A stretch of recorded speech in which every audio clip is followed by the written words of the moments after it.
Good morning, everyone. Who here procrastinates? Seriously, raise your hand. We're all guilty. I remember fondly the college all-nighter, chugging Red Bull, rushing to turn your paper in at the last second. I want you all to take a little listen to Tim Urban, author and owner of Wait But Why, one of the best websites on the internet, talk about the result of him cramming his 90-page thesis into a 72-hour window.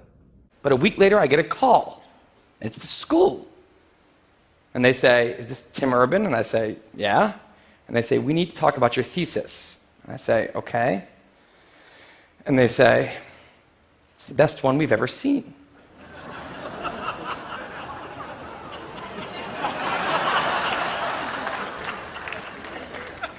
That did not happen. It was a very, very bad thesis.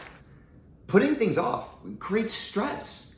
It sets off the panic monster in our brain, as Tim Urban puts it in his TED Talk. And this has not gotten any easier. From the very moment in which we wake up, we are flooded with stimuli. Constant distraction keeps us from getting into a flow state. Our brains are not programmed to keep up with the advancements made in our civilization, which has created the tendency called hyperbolic discounting. Let's talk more about what this is, why it seriously influences us, and a bit about how to overcome it. Because our behaviors stem back to the development of our thinking brain, our neocortex, we must start there.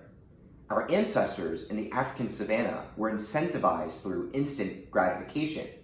Doing something right delivered a quick payoff. Hunting immediately gave you food, taking shelter quickly kept you safe, making a fire instantly made you warm. There was little concern for the distant future. There was no talk of, where do you see yourself in 5 years? Today, so many of our actions are driven by long-term considerations.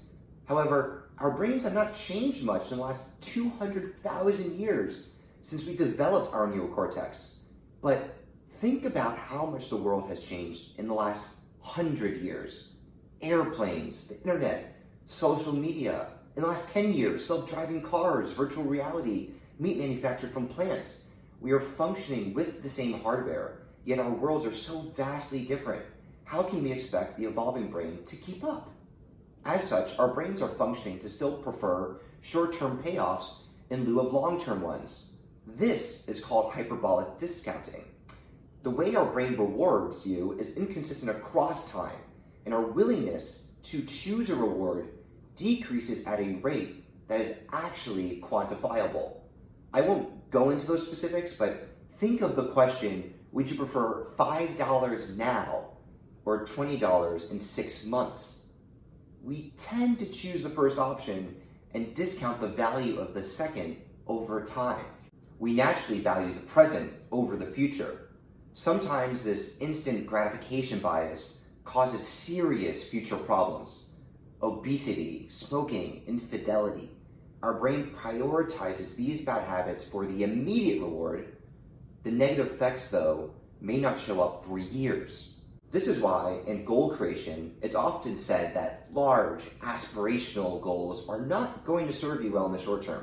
Making shorter-term commitments produces more instant means of gratification, which eventually leads to that greater goal.